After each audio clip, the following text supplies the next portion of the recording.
Today, the World Health Organization officially announced that this is a global pandemic. We have been in frequent contact with our allies, and we are marshaling the full power of the federal government and the private sector to protect the American people. This is the most aggressive and comprehensive effort to confront a foreign virus in modern history. I am confident that by counting and continuing to take these tough measures, we will significantly reduce the threat to our citizens, and we will ultimately and expeditiously defeat this virus.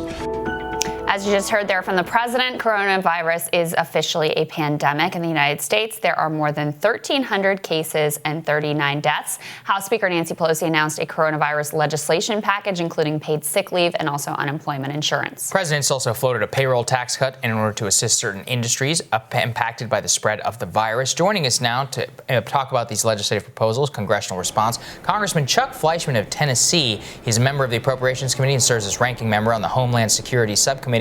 Congressman, welcome to the show. It's great to see you, sir. Good morning. Nice to be with you all. Absolutely. Congressman, first of all, could you just give us, the viewers, an update on that legislation moving on the floor? When can we expect a vote and possibly an agreement between the administration and the House Democrats on this? And what's your role in all of this? What can you tell us? Well, giving this a bit of a snapshot, we have already approved an $8.3 billion coronavirus package. That was very important. We got that passed rapidly. My concern right now is they are telling us that perhaps later today there will be a vote, but myself and other members so far, many of the other members, have not actually seen what is in that package. And obviously we are in a crisis mode, and when you're in a crisis mode, especially if you're a legislator, you have to make absolutely certain you get it right. And I'm very concerned. We want to get this right for the American people. We've got to make sure that we know what's in it and that the American people have an opportunity to see what's in it. So we need to proceed forward, but we need to proceed with caution. Congressman, tell us what you would like to see in that package. Of course, we see, stock markets are roiling, layoffs are already occurring. You go out to any store and there's nobody in it unless they're buying toilet paper. Of course, the working class and the elderly are going to be most at risk here. What do you think needs to be in the package that you'll vote on later today? Well, first of all, I think we need to reassure the American people that we in Washington are working on this. We have been working on it. We've appropriated funds. And right now we need to say this is a time for unity in America.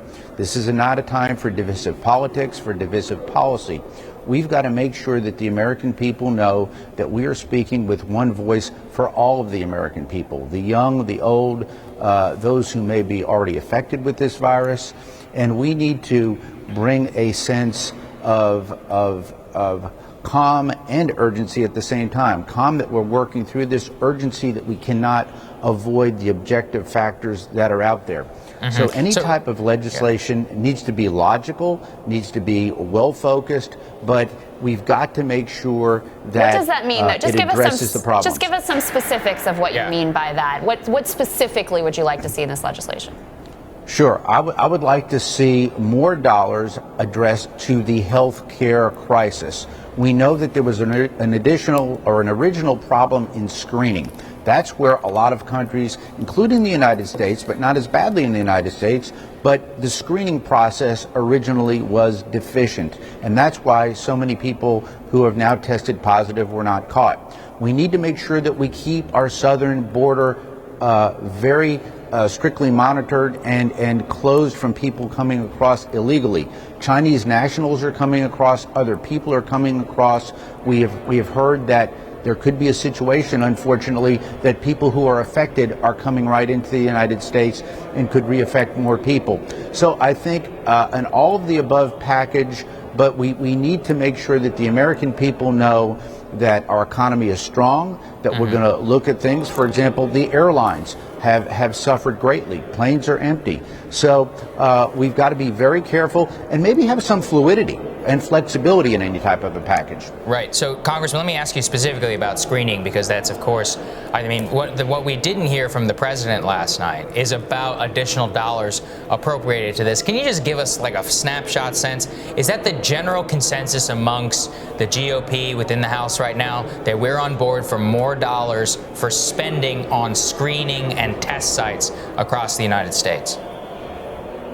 I can only speak for myself. The answer is yes, but I think that is a growing bipartisan coalition saying, look, we have got to do a better job detecting those who may be affected, and also to allay the fears of those who are not affected. There are many people who are coming in and they're testing, for example, positive for flu or positive for some other type of cold or ailment. We have got to do a better job screening. We have got to do a better job of containing. And one of my concerns is, to address the question earlier, there's a shortage of respirators, not only in the United States, but also around the world.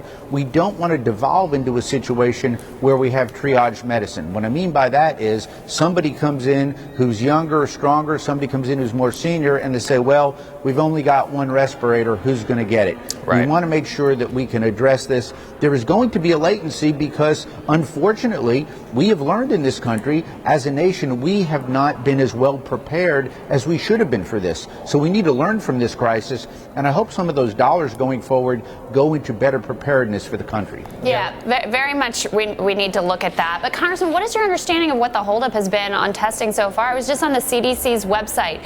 In the entire country yesterday, 8 people were tested. We are far behind any other country that is suffering from this virus in terms of per capita testing. What is the holdup? What is going on?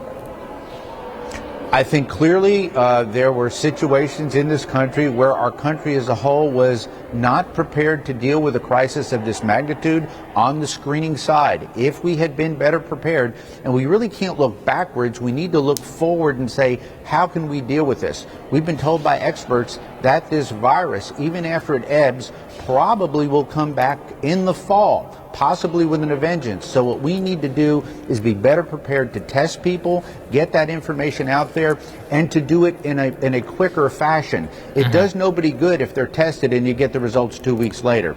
Last question. Was there a logistic problem? Yes. Are we addressing it as a nation? Yes. Last question for you, sir. Yes, sir. I know there's also concerns about pharmaceutical drugs and the critical supply there. There's currently, I know that some senators, including Ted Cruz, Josh Hawley, and others, about bills in order to domestically manufacture pharmaceuticals currently made in China. Is there any movement on that on the House side? Is that something that you would support? Is it an issue that we should be addressing? I think not only in pharmaceuticals, but also in manufacturing. Yes. President Trump was absolutely right. This exposes the Achilles heel that we've had in America for too long. We drove a lot of industries out of this country, largely because of labor and other production costs. They are no longer in this country. It is going to take a while to retool this country. I think we need to do that not only in the pharmaceutical field, but also in the manufacturing sphere. Some of the economic harm that we're going to suffer is because some of these products are only manufactured now in China or other countries, and if that supply line has been cut off as it is, there is going to be some type of an economic disruption. So we need to become more domestically independent, not only in the pharmaceutical sphere, but also I think in the manufacturing and other spheres. Yeah. This is teaching us a lesson. Great point. All right, thank you, sir. Really appreciate you joining us. Thanks, Congressman. It's my pleasure. Thank you. Absolutely.